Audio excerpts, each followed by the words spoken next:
হ্যাঁ, ঠিকই দেখছো। এই ১৬ ফুট উচ্চতার সরস্বতী প্রতিমা কোথায় হয়েছিল? আমাদের পাড়ার গড়ফা রোডে এই বছর। তো যেখানে এই ভিড়টা দেখতে পাচ্ছ, সেটা তোমাদের কোশ্চেন হতে পারে কিসের জন্য আমরা এখানে চলে এসেছিলাম।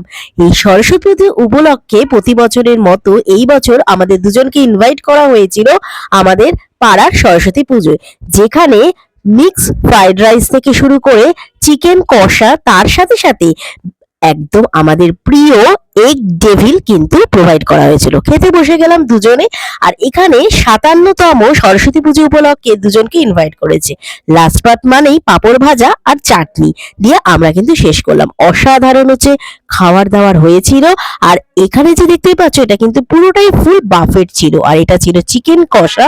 আর বাফেট সিস্টেম আমাদের কিন্তু প্রতি বছরই হয়ে থাকে। অসাধারণ, প্রতিটা খাবারের ফুড কোয়ালিটি নিয়ে কথা হবে না। আর এইটার ক্যাটারার ছিল টিউলিপ ক্যাটারার। অসাধারণ হচ্ছে টেস্ট, কোয়ান্টিটি, কোয়ালিটি জাস্ট ফাটাফাটি ছিল। আমাদের পাড়ার সরস্বতী পুজোর গেট টুগেদার আমাদের তো দারুণ কেটেছে। তোমাদের কেমন কাটিয়েছে জানিও।